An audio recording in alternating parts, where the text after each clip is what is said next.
And we are back. Thanks again for tuning in, ladies and gentlemen, to the SC2L.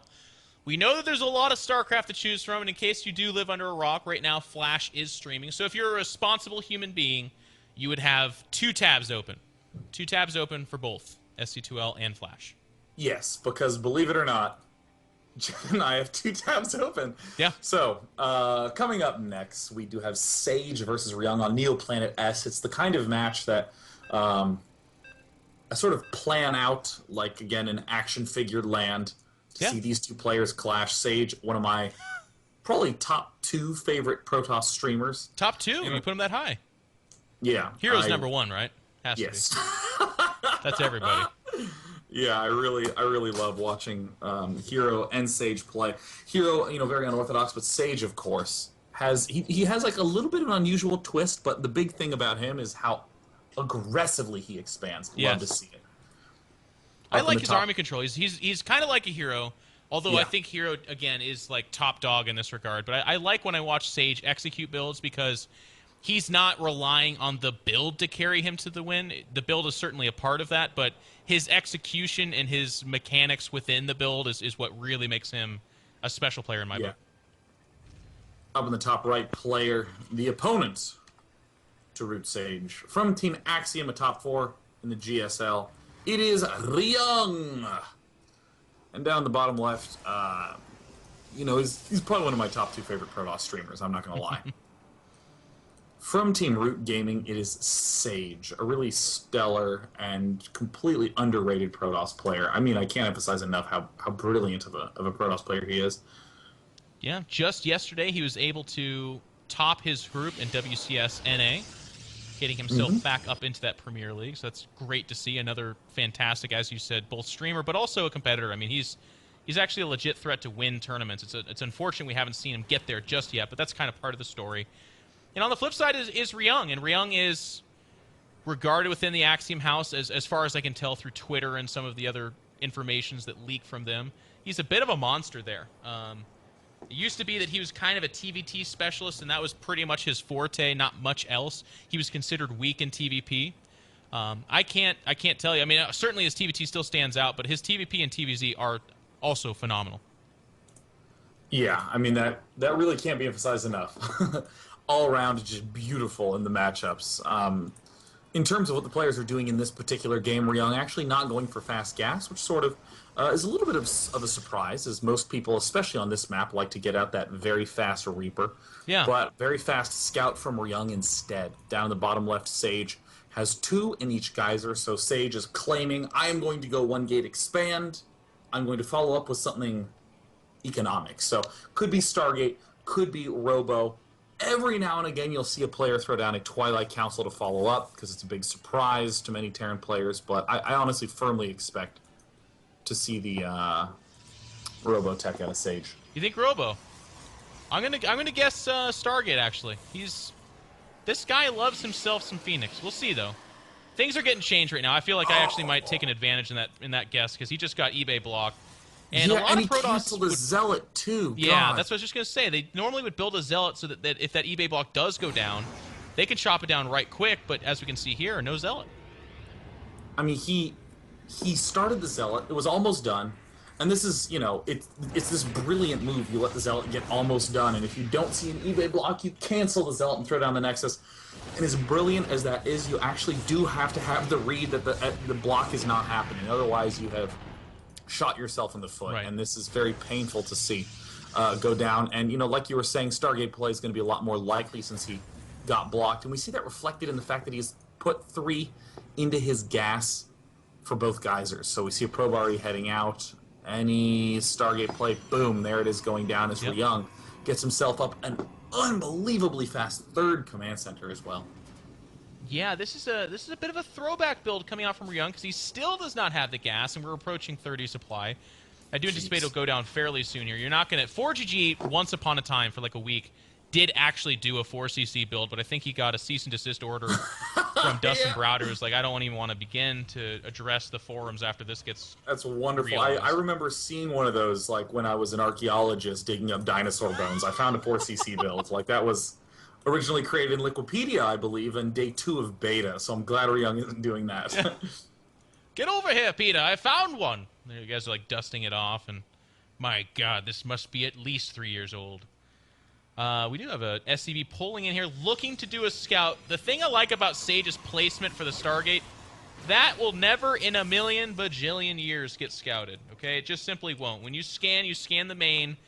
If you see absolutely nothing, there are 2 Terrans on the planet that will then scan the natural, but most Terrans will just say, well, shucks. I missed out on the tech. I'll just have to guess from here on out, because they won't spin the second scan, typically.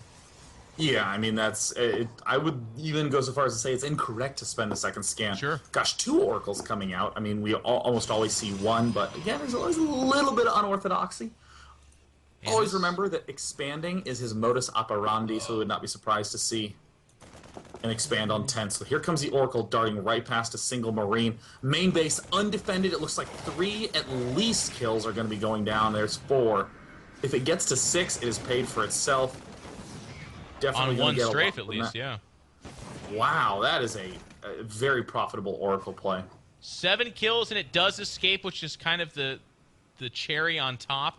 And then this second oracle is really going to take him for surprise. Just now the missile turret does go down at the natural, and that's going to be too late. The oracle swings in here. What is it going to target down? First the mule, then the SCV. It's going after just whatever the hell it can get. The missile turret has been delayed. Marine's going down as well. And honestly, this is going to be the seesaw of doom, because just about when this one's done, the other oracle can actually just kick into work here now as well. I mean, that was a sick amount of pressure coming out of Sage there. To also be so successful is quite surprising. We see that the robo facility is done. Boom! Expand goes down at 8:30. Hell yeah! Oh, that's so fun to see. Wow, going Colossus, Sean, off of 1 gateway.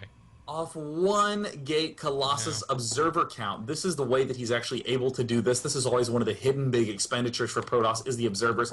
He has constructed 1 observer. You don't need as many, because you build 2 oracles. That's the gas cost equivalent of 4 observers, so you can easily throw down some revelations to accomplish the same tasks. But we see the Colossus getting chrono boosted out now, gateways getting constructed, and Ryung is going to be shocked when he finds that 3rd Nexus. Is he going to find it? Is he going to find it? I don't know. Did he see it? Did he see it? He didn't. He did not. Wow. Did not see it. I'll tell you what. This is one of those things, too, where if Ryung does go on to lose this game, he watches the replay, and he mumbles something and then a curse word at Sage, because to go Colossus off of a Stargate and take a 3rd at 8:30 while actually upgrading off a single forge, I mean, come on. That is incredibly greedy. I mean, yes, he has the motion core for Photon Overcharge. Yes, I mean, there's a semblance of, not even a semblance, there is logic to the build. The Oracle keeps the Terran player pinned back, but I feel dirty watching this. Like, I don't even think this should be possible, but hell, it's not only possible, it's working. Yeah, I mean, and I think going for the +1 attack is smart. It's a conservative play. He's not going to try to get a little too greedy. And I mean, I know it's just an extra 50 gas and minerals, but the fact is, the +1 finishes so much early, you get some benefit for those timing pushes, and we see the 2 oracles going into the main base, and they both get sniped down, Ryung. Yeah, they do go down, and that's really, it's bad. Let's not mince words here on that, but oracles are a little bit like Reapers. Like, as the game goes on, you don't incorporate them in the main composition. They're nice to harass bases and force things like missile turrets, so certainly an opportunity is lost here, but when 2 oracles die after having also done the damage they did and kept the Terran pinned the way they have, I don't even consider them a failure. It's just that they could have been more awesome. Yeah, I mean, they certainly got the value they needed to get. And now this move out from Ryung, a little late, it's 11:30 right now. Normally this happens at 10:30, but of course going through Command Center and losing all those is going to be a real issue. And we see what a beautiful pullback. Wow, what a gorgeous pullback by Sage. He's getting Blink. He has 2 Colossus out. He even has range. He's going to be able to cover all these bases. It's really going to be up to Ryung's excellent multitasking. Look at this engagement. That range is going to be a huge shock to Ryung at this point in time. How does he have the 3rd and range? And when he sees Blink, he's going to think that something is impossible. His brain is going to turn into, gobbledygook and whatever and whatnot. He's going to have to pull out right now. He's done no damage. The perfect defense established right now. It was nice that he was able to get a Colossus, though, because this was an issue that was going to become fatal as far as I'm concerned. I mean, he actually had his 3rd Colossus stepping out against a Terran that had 0 Vikings. Very rarely does a Protoss get off 3 Colossus without an answer. Much more common is for the Terran to be aware of the Colossus tech and to be inside a reaction space. But as we see here, Ryung, I don't know, just off the opening, he was like, there's no way you go from Oracle to 3-base Colossus. No way. But unfortunately for him, Sage does do it. Yeah, with Blink, of course. I mean, it's obscene, and there we see, Ryung is kind of scrambling to catch up. Ryung's trying to kick into gear his 2-2. His second starport is done, brilliantly adding on these barracks up to 8 very swiftly, but we already see the retransitioning happening out of Sage. Little tiny force from Ryung moving along the top side, stims, and it goes into the natural expansion that is undefended right now, and it's a target fire on the Nexus that's already at half health down. Oh, does he have the DPS for it? And yes, he will. Oh, he does get it, but of course the medevacs get picked off with ease, so the entire force falls down. The supply lead does favor the Protoss player. What do you think about that exchange, Sean? I always wonder, because I feel like he got one of the 2 medevacs in the entire squad of units that were there, and that's it. Is that a good trade for the Terran or Protoss, do you think? I think that's close, but if I had to pick one, it would be a favor for the Protoss player. Okay. Picking off the Nexus is, that's fine. I mean, in theory it helps, but I mean, look at this. Ryung's army, if you look at it, it's 13 Marauders and 18 Marines. Come on, that's so tiny. There's 5 Vikings there. I mean, if you lose some Marine Marauder and you have 18 Vikings back home, so you can easily one-shot Colossi, well then, yeah, that's, a little bit closer. But look at this pressure from Sage can do some big hits, and we see that it's not even designed to try to end the game. He's pushing forward and then doing a Warp Prism drop along the right side. He's setting up pylons all along the map, but I think Ryung's being a little bit unwatchful. He's going to run straight into... No, it looks like Ryung's pulling back. This is an interesting move from Sage. I feel like this might be actually overly aggressive. He doesn't really have a pylon in the area. Warp Prism will enter the natural, so Ryung's got some tough choices ahead of him. He's kind of stuck between a rock and a hard place, and this is where that small army that you were talking about really comes to effect. And you can see Sage says, you know what? I'm doing damage to your natural, and I'm happy with that. I don't need to test the full waters here and go for it. We also have 2 Zealots attempting to break through that depot wall at the top. And as it is, I think Sage is going to back away and try to just kind of capitalize on the advantage that he has. Yeah, I mean, there's no real desperate need for Sage to deal damage. The big damage he's dealing is this storm coming up. He's getting 4 more gateways. He's getting +2 attacks. Actually, what are his upgrades at? He's at 1-2, which is pretty significant at this stage in the game. Looks like he's going to meet 2-2 to Ryung's 2-2, which is just fantastic timing. The question in my eyes is, what is his Templar count? Oh, never mind, it's at 6, so... Yeah.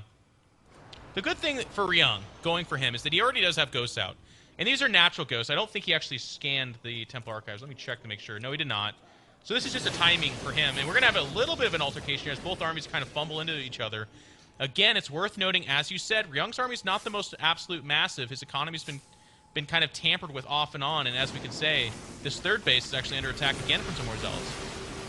Jeez, I mean, this is the harassment that really helps you so much. I mean, just picking off a couple of workers here and there. Already we see 23 workers have been eliminated right now by Sage, sniping a couple of Vikings, even sniping a Marauder. Pretty brave. He's going to have a Warp Prism attack here. It's actually just a couple of Zealots. Just going to check and see if that was Templar at all. But Sage is relentless. He has not taken a 4th until just now. It's actually going down the left side over here. Warp Prism does get shot down by the Vikings. Ryung is doing a pretty good job of defending, all things considered, but let's hold that thought, because right now, we could have an engagement, a concave for the Terran player. Sage doesn't like he's going to back away. He has defensive storms. Where are they going to come out? There's 2 big storms hitting most of the Terran army. Ryung is walking into a thunderstorm. You do not want to be there right now, and as he does get thinned out, he's going to back away, and Sage will surge forward. We see a 4th trying to get snuck in here by Sage, but of course, look at that Zealot in the main, still doing a little bit of damage. We see the Stalker still sniping things off Ghosts and Vikings alike. Zealot from the left side trying to assault that big target of the top 3rd base. And I mean, the only error that Sage has made is not spotting this right base, but that doesn't even matter for a little bit of time. I mean, even if it does finish as a planetary, he has so many units, he can just pick it off and can't even lift up. Sean, we're going to see something that's a little bit of the caster foreshadowing. We just now have 3 armor going down for Sage. No 3 attack queued up yet or completed. Oh, and wow. 3-3 for our Terran player is approaching halfway. So that's actually a big deal. 4th base will get scouted by this Marine over here on the left side of the map. So Ryung has all the necessary information. He did complete his planetary fortress, so he will go tit for tat in 4th base expansion as long as these Zealots don't bring it down. Uh-oh, and there's the Planetary Fortress taking some massive damage. Up at the top side, we see Colossus are engaging at that northern angle. Looks like the Planetary Fortress is... Yeah, I mean, the angle does favor the Vikings, but the right expansion looks like it's going to fall. Oh my gosh. Repairing it. The last zealot? No, he's not going to get it. Oh my god! Don't do it. Oh, more coming in. Pickup. That is a very nice pickup there by Ryung if he can keep that alive. No, it falls. So now Ryung actually has to deal the big damage he needs with the Templar picking off everything. Oh, wow. Templar getting picked off in the flank. There's still 3 more over there, and they do have damn near full energy. This is actually a really weird situation. We have Ryung hunting and stalking the Protoss army. The Protoss army has breached into this vital third. That's some of the most important mining that we could see, and you can see here that Ryung doesn't have a bank whatsoever. So his army is essentially his existence within this game. Can he win with it or can he not? I mean, right now that orbital command completely vulnerable. Ryung doesn't know whether to attack or defend. Sage is getting a bigger and bigger advantage, and that is one huge target. That orbital command, like an oversized bloatfish, is just hanging out. Nothing that it can do to land or mine right now because there's zealots in the natural. The full army is sitting where the command center wants to land. I mean, ordinarily you would never want a Protoss army this far away from the bases, but there's Templar peppered everywhere for Sage. Yeah, Sage knows he's in the lead. He knows that the only way he could really lose this is to engage in a terrible fashion. He's going to pick off a couple more Vikings. Storm does go down. Ryung has, as of right now, in my opinion, the better army if they were to fight straight up. But yeah. Sage knows that. He's not going to fight straight up. He wants to get 3 or 4 storms down on that army and rebuild. He's got the Remax ability that the Terran simply doesn't have. Some nice storms land on that army. The Ghosts still have a lot of energy. We're seeing a little bit of a poor angling here by Sage. We're starting to see those EMPs land. Where are the Templar? Where are they? There's 6 on the field, but they're all at the natural expansion. Oh, wow. None of them are at this base. Oh, this could be a devastating blow, but that is one nice storm, and we see the last Colossus falls. Ryung is not quite able to break through, and look at the bank for, oh my god, Sage, 4K, 3K. Yeah. Just starts to plow all his funds into remaxing. Ryung wins the fight, but he doesn't have the bank behind it. He's suffering economically.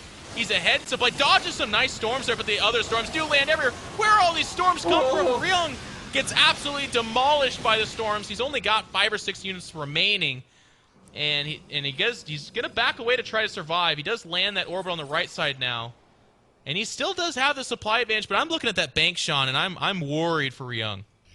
Yeah, I mean, this is a very easy position to throw down. I mean, I was going to suggest one thing, but really anything at this point is going to work very nicely. I mean, throwing down Templar to morph into Archons to deal with these forces, this is going to be the big danger moment, is when Ryung continues to apply pressure and there's not time to let Storm accumulate, there's not time to let the Colossus count accumulate. This is where we see a lot of Protosses start to lose, but of course we already see Sage getting a good amount of Archons, getting a good amount of Zealots, getting the Dark Shrine, and like you were saying, +3 attack coming in. That's going to be a nice thing. And oh, the counterattack at the right. Yep, Zealot Warp in. It's going to go on all day long. You see Ryung says, nope, Orbital is not going to hack it over here. I'm going to pick up. Does this put him in an all-in situation? We'll have to wait and see. He's kind of posturing on the middle side over here.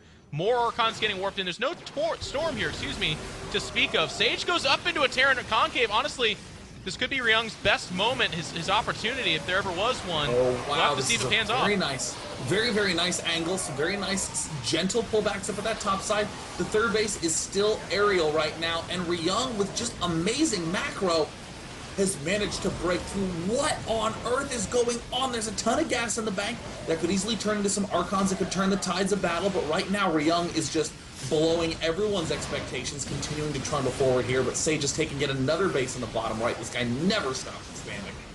Well, the bank has been spent. The Colossus gets shot down, I said that really weird. Photon Overcharge is kicking and bucking as best it can. With this many medevacs, it's almost negligible. Zealot's getting warped in, and the bank is gone. Is Ryung doing this? He's up 14 supplies, going after the base. Wow. With 3-3 upgrades, he could bring it down with just this low unit count. There's nothing coming over here. It's going to go down, and all those probes are sitting ducks. We see that the expansion at the right is now landing off-center. Ryung desperately in need of any money. His natural expansion only has 5 mineral patches at it. A couple of them only have a few hundred resources at it, and Ryung has actually started to make some serious headway. Yeah, he still has a decent number of ghosts. And this army that we can see being amassed from our Protoss player Sage is mostly consisting of Archons and Templars. So, in theory, if really deep EMPs can land all over this. Oh, and actually, look at this move coming out from our Terran player Young Going too. for the gold. Going for the gold, and I like that. I like that a lot. I don't even need to look at your screen. I don't even need to see what you're seeing to know what you're talking about now. Here's a serious move. This guy is pulling the Marine King Prime. Just Sage might not find it, late. too. Oh, get back to work. Okay, there we go. Oh, there they are. You know, I mean, That's that's actually, in the heat of battle, this is one of the things that does slip your mind on Neoplanet S. You look at that and you go, well, nobody takes the gold because that's a stupid idiot base to take. Like, that just doesn't make sense. It's in the middle of the map. Yeah. But he's going to get away with it. And I mean, even if it mines for just a little while, that move is going to pay for itself super fast. Yeah. And you know, in that emergency situation, what you'll normally do as Protoss is throw down a whole bunch of Archons. That'll wreck any small force. But Ryung smartly pulls back again, and the DT going up into the main base is going to be a real pain. Sage is parking his army. It's weird because the Archons should be able to see that far, but they forgot their glasses. They're like, there's a hazy something over there by the yellow shiny thingamabobbers, but he didn't see it enough. A lot of Templar over here, okay? So there's a lot of potential damage output, but it's going to come down to Micro Sean because if EMPs and snipes land on these Templar, this army is not that scary. Oh god, I mean, this is a completely unpredictable situation. I mean, it's not, well, this army should win, but it can be controlled against. I mean, this is as high variance a battle as you will get into. There are only 8 Zealots. There's a Colossus, 3 Archons. How many Templar is that? 7? Most of his army is Templar, man. Yeah, I mean, where are the ghosts? How many ghosts are out on the field? Only 3. There's 1 EMP. There's a scan. He's going to try to dodge. That is an extremely intimidating bioforce. And we see some Zealots down at the south side. There are going to be 3 Zealots. He's going to go for it. One Storm just laying down. Ryung's having a tough time multitasking here. EMPs do hit the first few Templar, but there's more Templar behind that. Archons are starting to disappear. There's DTs mixed in here. The force field's going down, and I feel like Ryung has been cracked. This Templar base army from our Protoss players seems to have won the day. Archons now being morphed, and DTs mixed in there. That was really cool. Yeah, there's the good game. I mean, the DTs were there not to try to do any sort of harassment against the worker damage. No, they were using the main force at the front line, tore everything down. A sick finishing move there by Sage to tie the series up 1-1. That was an awesome game. That's the kind of TVP we live for, ladies and gentlemen. I really liked a lot of the choices. Sage got a little bit more aggressive than I would have liked. Protoss live and die off their army, and when that army was at 12 o'clock, I mean, yeah, it disrupted the third, which was really cool. And I'm sure what Sage was thinking is like, I'm scouting everything out. This is your only third base, right? So if I kill this, you're probably not mining. Well, he is facing a Terran player, and those guys, they got banks. They have really cost-effective units, so unfortunately for Sage, he got a little bit close there when Ryung microed his little heart out on the left side, but Sage was able to win that decisive final battle. Glorious, beautiful game. Hats off to both players, but Sage, as Sean says, does tie it up, which means we've got a match on our hands, ladies and gentlemen. Conrad, who is our next match? Well, or Sean. The next one is going to be State versus Hart. Hart, who just narrowly got into the WCS Premier League only earlier, I believe, today. Yeah, today. State, a recent addition to Root Gaming. Excited to see him play under the Root Gaming flag for this match. It's going to be another TVP on an entirely different map, Star Station. Yeah, and speaking of State, we've, a lot of North Americans have had their eyes on him for a while. He's been a guy that's shown some pretty cool results, and then he's gone abroad and hasn't impressed. We're still kind of waiting for that big breakout performance from him.